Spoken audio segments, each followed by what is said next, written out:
Nós estamos aqui neste momento no 9º Batalhão de Polícia Militar do bairro Próspera, no município de Criciúma. O Linha Verdade, como todos sabem, é um programa policial que procura, em sua essência, trazer a verdade à luz dos fatos que nós acompanhamos no dia a dia. E muitas vezes, muitos dias, praticamente todos eles, durante uma semana, nós estamos aqui, ou então em frente, ou então acompanhando o trabalho da Polícia Militar, tanto aqui no município de Criciúma, como nos outros batalhões também aqui da nossa região, seja na Içara, seja em Jaguaruna ou em outros municípios também aqui na região sul do estado de Santa Catarina. E na última semana, mais especificamente na última quinta-feira, um fato acabou chamando a atenção e acabou repercutindo de forma polêmica, não só aqui na região sul do estado, mas também em todo o território nacional. Nós estamos falando de um caso em que um homem estava em frente a uma loja, acabou tendo ali uma denúncia por parte dos donos da loja, que possivelmente estava tentando assaltar, e aí entrou a abordagem policial. Você lembra desse caso, né? Pois bem, e é justamente por isso que nós estamos aqui agora no 9º Batalhão de Polícia Militar do bairro Próspera, com o coronel Mário Luiz Silva, que é o comandante aqui do batalhão da Próspera, da Polícia Militar, justamente para entendermos essa situação e para a gente trazer à luz dos fatos, ô coronel, o que realmente aconteceu ali. E nesse nosso papo aqui agora, e vai ser um papo aberto, viu? É uma conversa direta da imprensa, reportagem, com a Polícia Militar aqui do município de Criciúma sobre esse fato. De fato, vamos lá, começar do início, lá do início da abordagem, desde o começo da ocorrência, porque houve também já uma certa discussão desde esse momento. O que é que houve desde o momento em que os proprietários dessa loja identificaram um possível suspeito ali na frente e fizeram o contato com a Polícia Militar? Então agora, coronel, o que é que houve desde o início dessa história? Perfeito. Inicialmente, quero cumprimentá-los por essa preocupação de buscar a verdade dos fatos. Uma ocorrência que acabou tomando proporções grandes em virtude de narrativas trazidas sobre elas. Muitas narrativas que refutam, que fogem um pouco da verdade e que acabam gerando um descrédito da instituição e acaba causando o descrédito da instituição, automaticamente cria uma sensação de insegurança para a nossa população. Pois bem, essa ocorrência nós temos que dividir em duas partes, duas falas dela para ficar bem claro, né? Primeiro, algumas notícias, não vamos nem chamar de notícias, algumas falas repercutiram na mídia, dando conta de uma atuação preconceituosa, racista preconceituosa, e outro no sentido de truculência, de arbitrariedade por parte da Polícia Militar. Pois bem, vamos por partes, então. Eu acho que é importante abordar esses dois pontos para termos esse caso bem esclarecido. Primeiro momento, a nossa atuação, ela não foi uma atuação proativa, no sentido de que não foi o policial militar que iniciou a abordagem. Ela se deu a partir de uma ligação para o Emergência 190. A Emergência 190, que é a nossa porta de entrada das demandas da sociedade, recebeu uma ligação dando conta de que um cidadão estava em atitude suspeita, ele já havia passado várias vezes em frente a um estabelecimento comercial e estava parado, não entrava, não saía, estava olhando de forma suspeita para o interior do estabelecimento. Enfim, apontando características, ou melhor, apontando fatos em que fez com que o comerciante ele se sentisse amedrontado. O comerciante, em nenhum momento, ele afirma de forma categórica que o cidadão ele era suspeito, ele era um criminoso, mas ele aponta que entendia que aquela atitude era suspeita. Nós estamos em um período do ano em que há uma grande circulação de numerário nos caixas dos estabelecimentos comerciais, em virtude das compras de Natal. Então, muito perspicazmente, o dono do comércio, ele sentiu-se ameaçado, ou pelo menos sentiu-se amedrontado. Frisa-se que em nenhum momento a comerciante, na verdade, uma feminina, em nenhum momento ela, de forma preconceituosa, apontou para aquele cidadão, de forma pejorativa, de forma racista, apenas nos passou as características de roupa, da cor da roupa, do formato da roupa e das suas características físicas. Coronel, deixa eu fazer falamos no começo, é um papo aberto, é uma conversa aberta aqui. E esse é um ponto polêmico também dessa nossa história, justamente esta questão da ligação, né? No momento da ocorrência ali que se é feita a denúncia. E você faz uma fala muito importante, em momento algum é identificado por parte da Polícia Militar, isso que fique bem claro, não é uma investigação, é questão de identificação do momento da ocorrência. Não houve nenhum tipo de caracterização de preconceito nesta fala da dona da loja? Em nenhum momento. As características que ela aponta é a roupa que estava, a cor da roupa, ela pontua a cor da pele, se tratava de um cidadão negro, mas ela faz essa caracterização fenotípica como uma caracterização para identificar o cidadão. Em nenhum momento a fala dela é preconceituosa, ela é injuriosa, ela é racista. Ela aponta uma característica, uma fala assim muito limpa nesse sentido.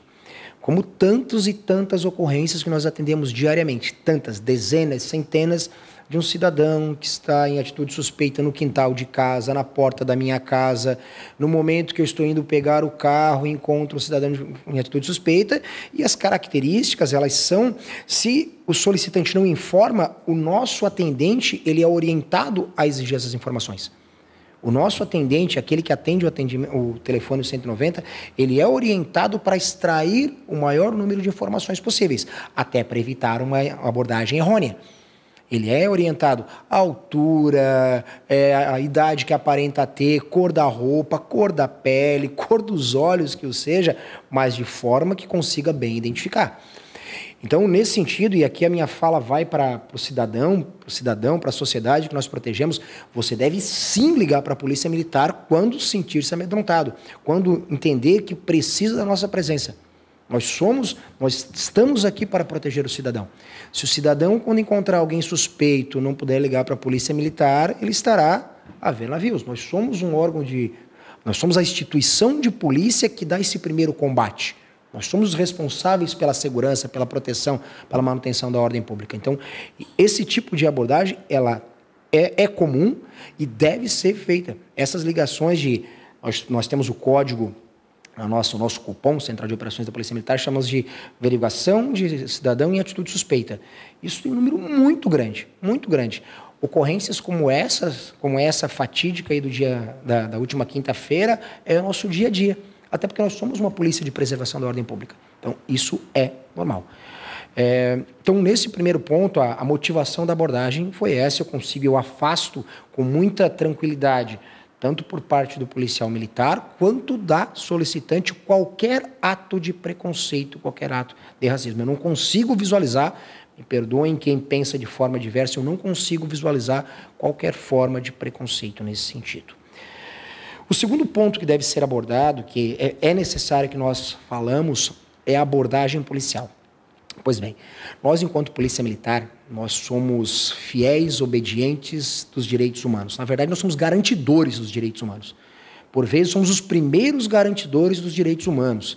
Aquele cidadão que tem os seus direitos violados, o primeiro órgão de Estado a ligar somos nós, os primeiros a prestar esse atendimento. Então, somos obedientes, fiéis a todo e qualquer ditame de direitos humanos, direitos fundamentais, os direitos que são assegurados a todo ser humano. E, nesse sentido, nós somos obedientes às normas que regulamentam o uso progressivo da força. Órgãos internacionais de direitos humanos tratam do uso progressivo da força para as instituições policiais do mundo todo, ao menos do mundo dos países firmados em uma doutrina de Estado democrático de direito, obediente a direitos fundamentais. Preconizam algumas cartilhas, algumas normativas versando sobre o uso da força policial ou o uso da força pelos encarregados de aplicação da lei. E todas elas tratam do uso escalonado da força. A força policial, ela é aplicada de forma excepcional. O uso da força, o Estado detentor da força, né? o Estado como ente, ele é o detentor legítimo da força e o único detentor legítimo da força que o exerce através de seus órgãos policiais. Só que essa força ela é exercida de modo excepcional. E essa forma excepcional ela se dá de forma escalonada. Nós aprendemos lá no nosso primeiro dia de academia ao uso progressivo da força. A gente chama de pirâmide do uso da força. Que basicamente seria o seguinte: a força ela é empregada de acordo com a resistência oferecida pelo cidadão. Se eu tenho alguém colaborativo, o policial vai verbalizar. Se eu tenho uma resistência verbal, o policial mantém-se apenas com a verbalização. Talvez com um tom de voz um pouco mais incisivo, mas com a verbalização. A partir do momento que eu tenho uma resistência passiva, eu passo a ter o uso de técnicas de controle, técnicas de contato, imobilizações. Se eu passo a ter, por parte do oponente, uma resistência ativa ou o emprego de força mais exacerbada, eu passo a utilizar tecnologias não letais. São as armas de eletrochoque, os agentes químicos, o gás lacrimogênio, as munições de elastômero, borracha, até chegar no ápice da pirâmide, que é extremamente excepcional, que é a força letal. Eu só aplico a força letal se tem uma resistência letal. Pois bem, nessa ocorrência fica muito claro o uso progressivo por parte do policial. Ele inicia com uma verbalização. E aí tem um detalhe, né? A filmagem que está sendo veiculada aí Brasil afora não mostra isso. Ela, não sei se dolosamente ou acidentalmente, ela é cortada. O policial, ele fala várias e várias vezes, ele verbaliza com o cidadão. Isso não foi o policial que me falou, não sou eu que estou tirando essa conclusão. Isso as testemunhas que presenciaram falam isso. Que o policial, mais de uma dezena, verbaliza com aquele cidadão. Coronel, até algo bem interessante que dá para ver nesse vídeo que acontece em redes sociais. Há um agente público no município de Criciúma, até bem conhecido, né, funcionário público da assistência social, que inclusive auxilia os policiais militares no momento dessa abordagem. E com isso, assim, então, dentro dessa fala do senhor, a gente não consegue identificar, ou a polícia identifica algum erro de procedimento dos policiais em si? Pois bem, veja bem, o policial verbaliza, a verbalização ela é infrutífera, o cidadão abordado ele mantém-se, continua não acatando as ordens e passa a se tornar agressivo. Agressivo verbalmente. Ele não acata e diz que... eu lembro uma frase que aparece no vídeo: vocês não são meu pai, eu não vou colocar a mão na cabeça. O policial ele vai um pouco mais incisivo na fala, até que o cidadão ele passa a se movimentar, a sair do local. O policial guarda sua arma de fogo, porque não havia necessidade da arma de fogo, mas também a verbalização não basta. Ele passa a realizar técnicas de contato. Imobilizações. Eram 2 policiais, um masculino e um feminino, uma feminina. O policial masculino imobiliza aquele cidadão de uma forma que não o coloque não truculenta, ele simplesmente o imobiliza com uma técnica que não levou ele a um desfalecimento, ele continuava consciente, tanto que a feminina policial ela vai fazer o uso das algemas. Ou seja, tecnicamente correto. Esse cidadão, esse funcionário do município, se a gente observar no vídeo, ele está ali do lado, mas auxiliar ele não auxiliou, né? Ele participou da abordagem, mas quem fez a mobilização efetivamente foram os policiais. Eu, num primeiro momento, eu não consigo visualizar nenhum erro de procedimento. Um ponto é muito importante ser destacado. Eu teço aqui a minha crítica a essa imagem que foi veiculada, porque ela foi cortada. Eu não sei se, novamente, se dolosamente ou involuntariamente, mas a ocorrência ela tem um contexto anterior. E nossas ações policiais militares elas são filmadas pelas câmeras individuais. As nossas câmeras elas iniciam a gravação no momento em que o policial é despachado para a ocorrência. Por uma infelicidade, essa nossa câmera ela falhou. Isso acontece, tecnologia, ela pode ser falha, né? E essa câmera falhou. Ela não ligou. Ela deveria ligar automaticamente e ela não ligou. E ali fica bem evidente o comprometimento da policial, da soldado feminina, que ela se preocupa em fazer o acionamento manual da câmera, já no decorrer da ocorrência. A câmera deveria ter sido ligada automaticamente, mas ela falhou por uma questão de falha tecnológica. Quando a policial percebeu que a luzinha, o LED de funcionamento não estava funcionando, ela aciona a câmera para o funcionamento. Infelizmente, isso já é no momento em que a ocorrência já está em andamento. Por uma falha tecnológica, ela não ligou no momento adequado. E aqui eu abro mais um parênteses dessa fala, que dessas tantas narrativas, falácias que nós vimos aí na mídia. Uma delas é de que a policial teria tapado a câmera policial.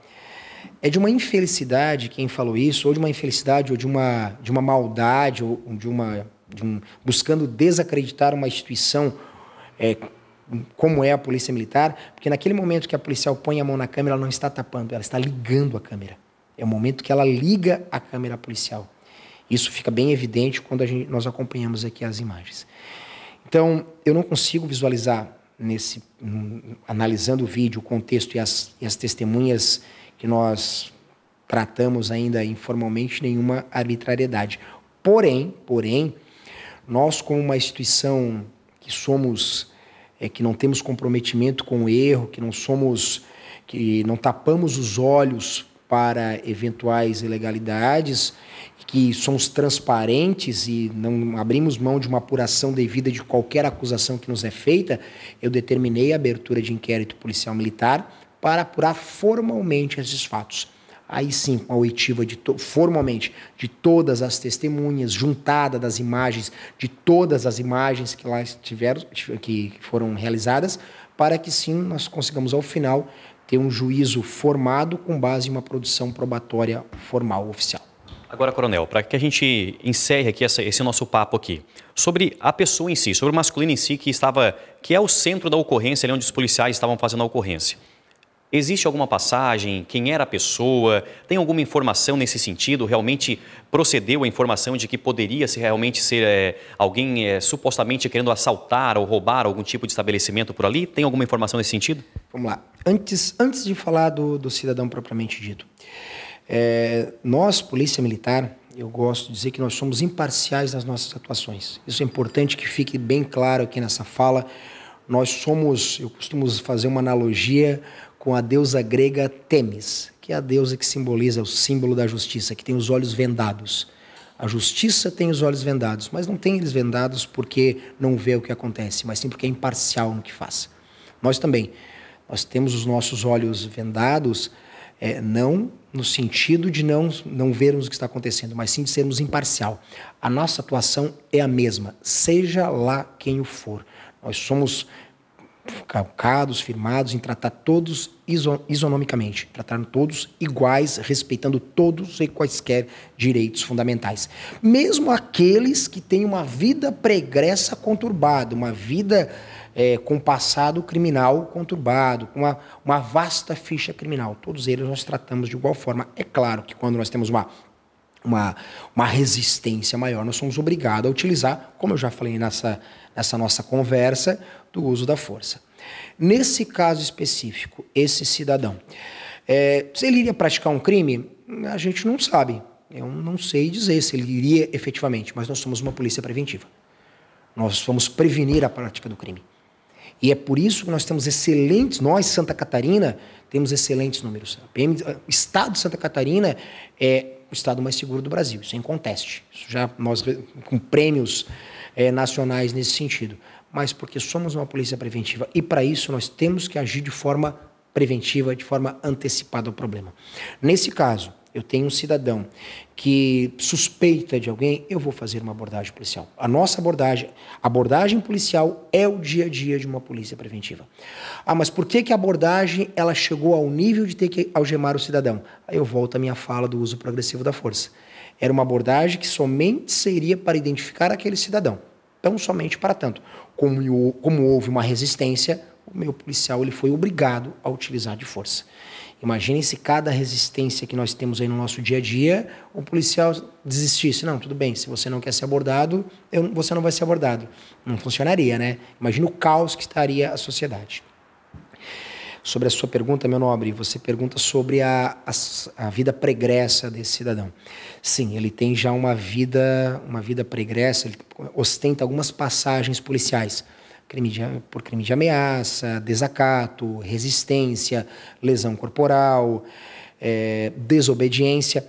Crimes relacionados, ou pelo menos similares, com essa prática que se deu nessa última quinta-feira, de desacatar o policial, de resistir, de desobedecer à ordem policial. Inclusive, ele já conta com nós temos um registro nós temos alguns registros, na verdade, por esses delitos em contextos distintos, não no mesmo dia, não no mesmo contexto. Muito bem, meus amigos, está aqui. Coronel Mário Luiz Silva, que hoje é comandante aqui do 6º Batalhão de Polícia Militar do bairro Próspera. Primeira semana de trabalho já está com uma tarefa fácil, né, comandante? Já lidando com a primeira polêmica aí, o tenente-coronel Sartor acabou sendo transferido também, agora está fazendo uma outra função num outro município. Mas como nós falamos no início dessa conversa, porque é uma conversa muito mais do que uma entrevista, é justamente essa situação do esclarecimento aqui por parte da Polícia Militar, dessa situação polêmica que aconteceu, mas importante trazer luz aos fatos, trazer também aqui o posicionamento dentro da visão do coronel aqui, o Mário, né, que é comandante aqui do 6º Batalhão, sobre essa situação que aconteceu na última quinta-feira aqui no município de Criciúma. Então, trouxemos aqui agora, demos esta oportunidade também, como nós aqui no programa Linha Verdade falamos no início aqui dessa matéria, nós temos aqui esse compromisso, estar trazendo sempre a verdade, e nós trouxemos aqui agora também essa informação aqui importantíssima, do coronel do 6º Batalhão de Polícia Militar aqui do bairro Próspera, no município de Criciúma.